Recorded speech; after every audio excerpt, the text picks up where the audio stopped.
Alors, reprise du projet de porte-serviette. Donc la dernière vidéo, on s'était quitté sur l'assemblage à blanc de toutes les parties avec les perçages qui restaient à faire. Donc là, j'ai pris un peu de temps pour modéliser sur Fusion la rotation des pièces, histoire de voir exactement où il fallait que je fasse le trou, les endroits qui peuvent poser problème, qu'il faudra arrondir pour que lors du pivot ça ne bute pas sur la planche. Là en l'occurrence on voit que quand on fait le pivot, il y a un endroit qu'il va falloir arrondir pour que ça ne gratte pas sur la planche. Et tout l'intérêt de ça, c'est qu'ensuite on peut se faire un plan côté comme ça avec toutes les dimensions qui vont bien, ce qui facilite ensuite la tâche dans l'atelier.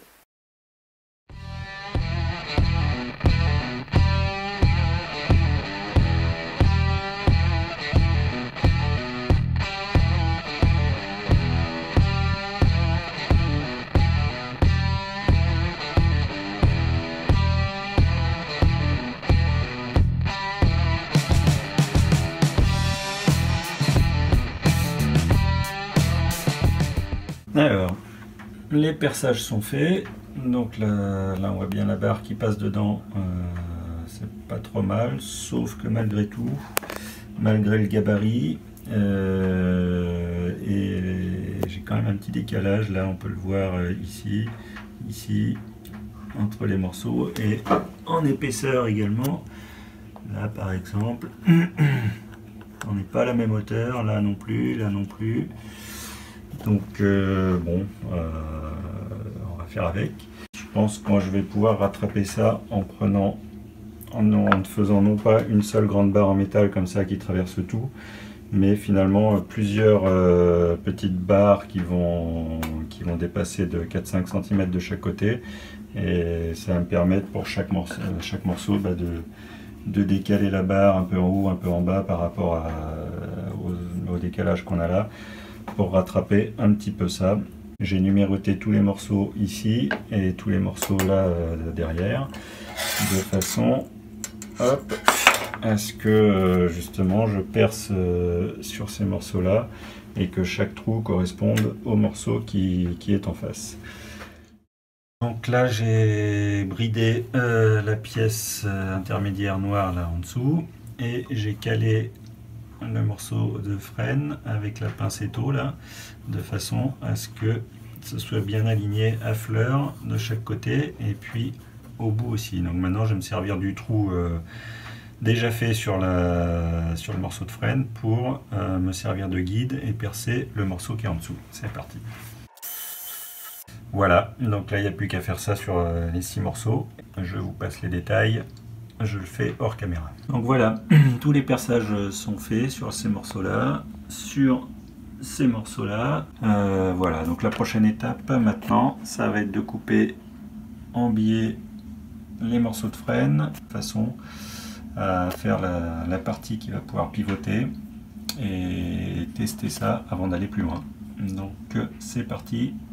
On va couper à 45 degrés là, le talon des morceaux de frêne, pardon, pour qu'ils puissent basculer. Donc pour ça j'ai monté un petit guide là que je m'étais fait pour les coupes à 45 degrés sur mon chariot de coupe avec une cale, et du coup on va pouvoir mettre ça ici et couper à 45 degrés sur la ligne normalement.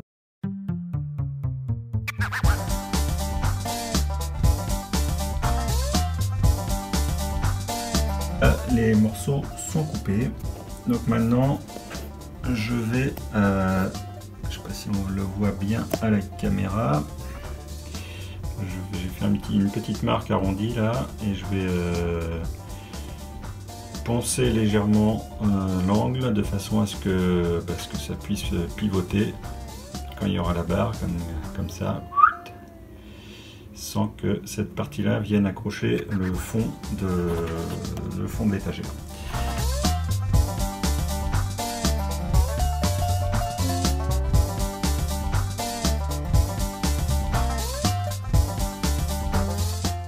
je vais couper sur cette petite barre métallique les morceaux de métal qui vont servir ensuite de pivot. Voilà, tous les morceaux du puzzle sont là, donc les petites barres en métal sont coupées, je les ai bavurées, les petits morceaux de freine et puis les morceaux de MDF teinté qu'on avait déjà coupé avant, donc il n'y a plus qu'à essayer d'assembler tout ça à blanc, voir si tout fonctionne comme prévu. C'est parti.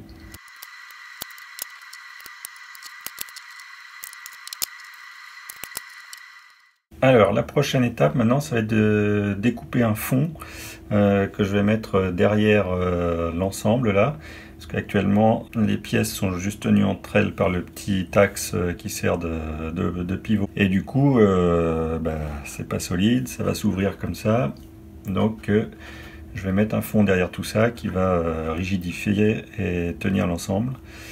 Mais pour pas que ce soit trop épais, je vais pas mettre une épaisseur complète comme ça de 19 mm.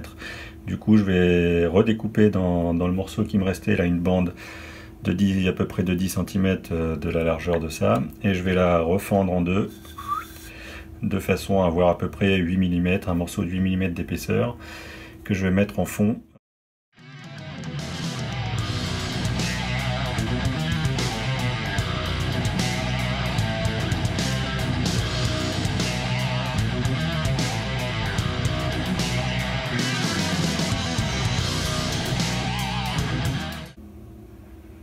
Alors voilà, une fois coupé, on obtient deux planchettes d'un peu moins de 8 mm là du coup.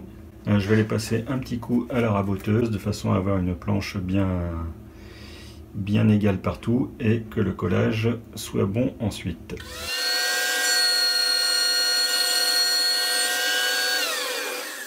Donc voilà, avec le petit coup de raboteuse, là on a une surface qui est nickel, bien lisse, bien plate, et donc une épaisseur surtout constante sur les deux morceaux et sur toute la longueur. Voilà. Donc maintenant on va attaquer la suite. Donc là la suite ça va être, pour l'instant j'ai mes deux planches là qui sont comme ça pour faire le fond. Tac, tac. Mais pour que ce soit plus simple et plus précis pour la suite, plutôt que d'avoir deux planches, ça serait mieux que j'ai une seule planche avec les bords bien alignés ici, de façon à pouvoir ensuite me baser là-dessus pour caler les différents morceaux, et puis ce sera plus simple à manipuler. Donc ce que je vais faire, c'est que je vais faire un raccord entre ces deux planches là, de façon à les solidariser. Je pense que je vais faire un truc comme ça pour l'instant. Donc il y a le bord qui est là, et je vais faire une sorte de queue d'aronde comme ça, et puis de l'autre côté évidemment l'empreinte inverse, tac tac, et comme ça va, donc ça va partir, ça va partir, non ça va partir, hop. Et donc là du coup ça va faire un peu comme un puzzle, les deux parties vont s'emboîter, et donc j'aurai à la fin, non, si tout va bien, une seule planche avec les bords bien alignés en haut en bas, ce qui devrait me permettre ensuite de manipuler ça plus facilement. Et c'est parti, je vais tracer la queue d'aronde sur les morceaux et la couper ensuite.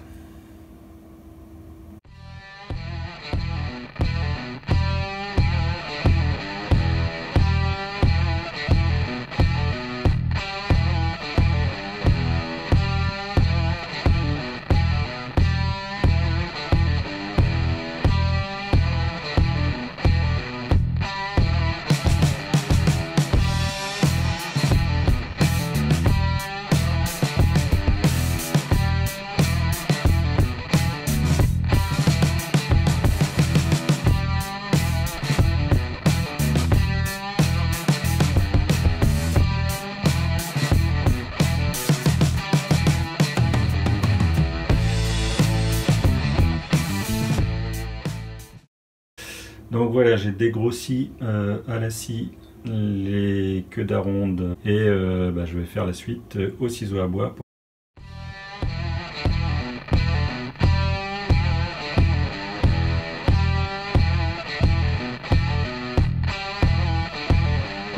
Alors voilà, les deux morceaux sont faits. Donc je pense que là, ça va s'emboîter à peu près correctement. Je vais pas l'emboîter complètement parce que le MDF là c'est assez fragile. J'ai peur qu'en le retirant, ça s'effrite ou ça se casse. Du coup, je vais l'encoller et puis le fixer définitivement maintenant.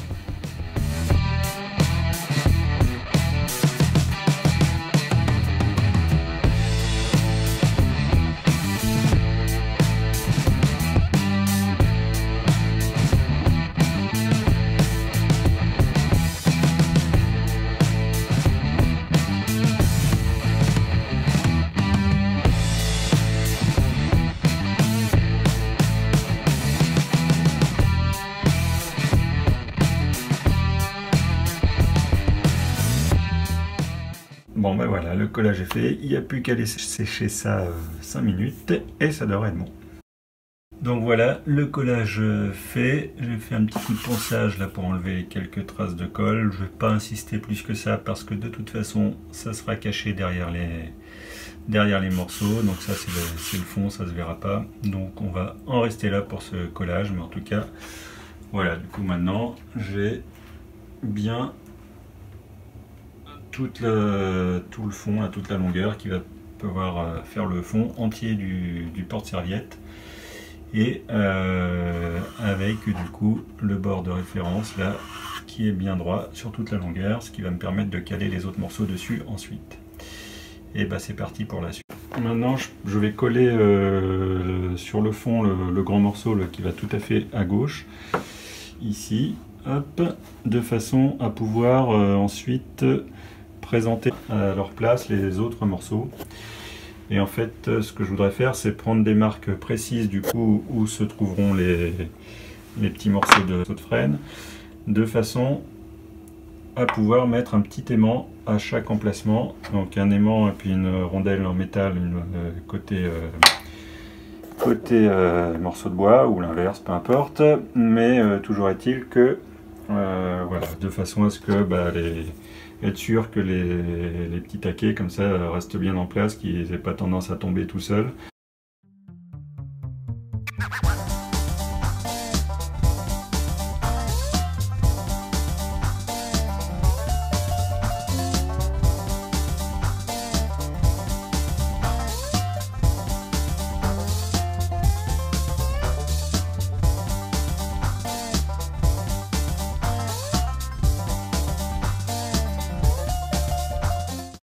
Le collage est fait là donc de cette partie là, et donc maintenant j'ai fait un nouveau montage à blanc avec tous les morceaux. Et maintenant je vais pouvoir prendre précisément les différents endroits là où sont les petits morceaux de frêne pour y mettre les aimants.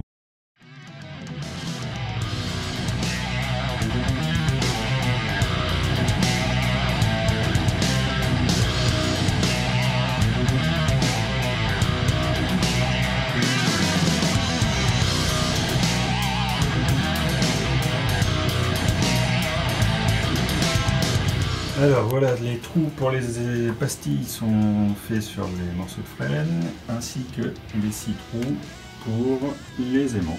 Voilà, donc maintenant la prochaine opération, ça va être de remettre, ici j'aurais dû peut-être le faire avant d'ailleurs, ici le fond là qui est un peu plus large que la dimension finale. Donc je pense que je vais commencer par déligner ça.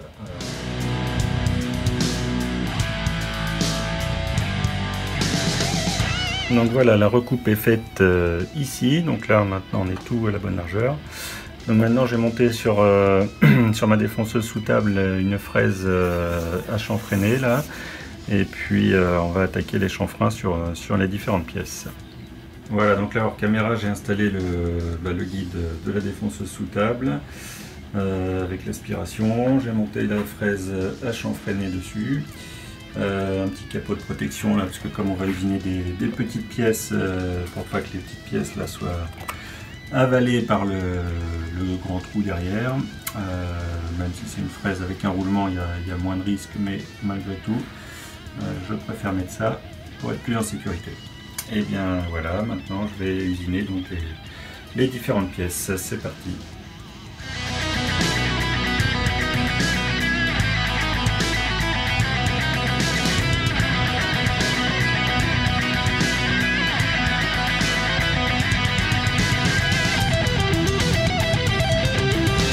Voilà, donc là j'ai fait les petits chanfreins sur toutes les pièces, ça fait une finition plus propre quand même, également sur les pièces là. Et puis du coup ça permet aussi, si toutefois il y a des petits désaffleurs entre les raccords, et ben du coup le fait d'avoir le chanfrein des deux côtés, ça n'agresse pas l'œil entre guillemets.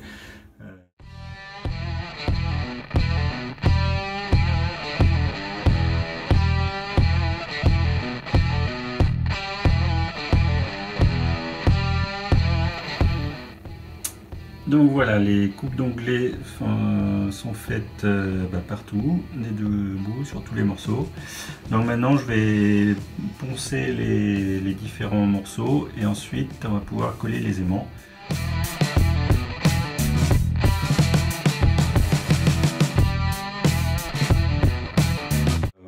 Voilà, on se retrouve après une petite séance de ponçage. Donc là j'ai poncé à peu près tous les endroits. Et puis maintenant je vais coller les aimants. Tous les aimants et les pastilles sont collés. Et voilà, j'ai positionné les morceaux. Et tout le monde tient debout. Voilà, donc ça c'est une bonne étape de faite. Et ben donc maintenant je vais pouvoir passer le vernis sous les taquets là, aux endroits qui seront inaccessibles après avoir collé les morceaux là, et puis sur les côtés des différents morceaux là qui seront aussi difficilement accessibles.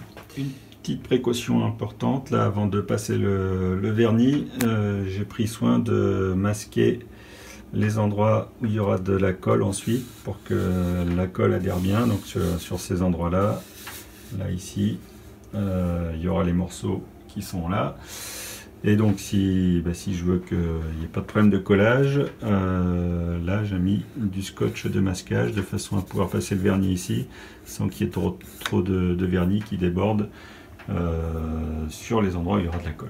Voilà, et c'est parti pour le vernis. Alors voilà, donc le vernis est passé sur les parties là que je voulais passer avant de coller. Voilà, donc là on voit bien les endroits où ça a été passé, et donc maintenant je vais commencer à coller. Je vais les coller un par un là, de proche en proche. Je vais commencer par coller celui-ci avec la barre de pivot ici, le morceau en frêne ici et un morceau de MDF ici, et puis je vais faire ça comme ça de proche en proche.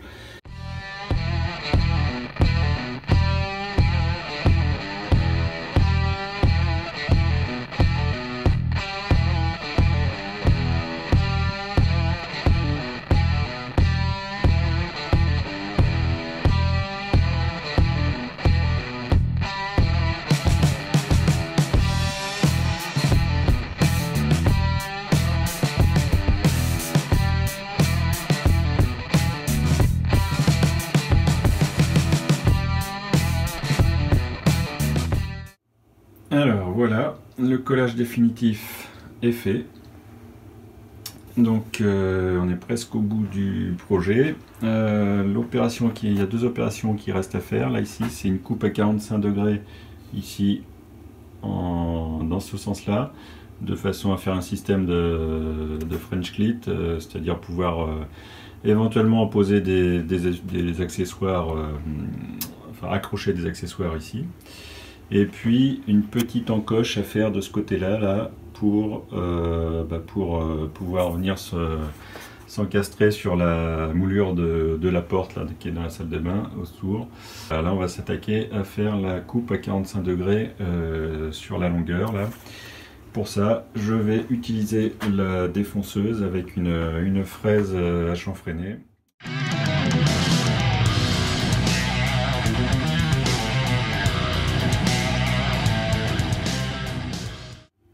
Donc voilà, le système de French clit est fait. On va pouvoir passer à l'étape suivante. Donc voilà, là, au dernier collage, là j'avais laissé un petit peu de jeu sur le support en dessous là. Donc là, avec une fraise à copier, je vais venir affleurer en m'appuyant sur cette partie-là et affleurer là de façon à être à ras ici.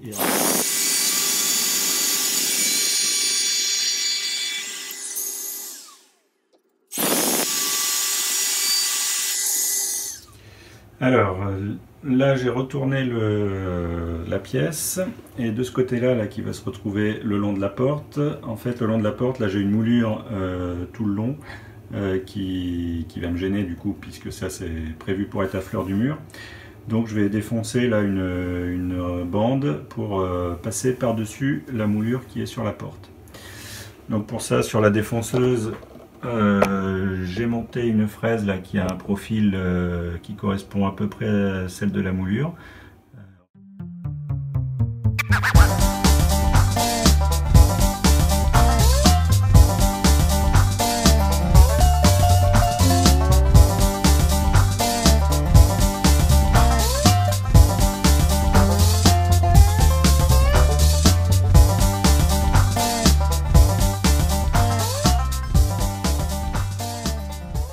Voilà, donc le vernis est passé et le porte-serviette est terminé. Donc maintenant ce qui va juste me rester à faire, c'est faire des trous pour la fixation et préparer des petits bouchons pour cacher les vis.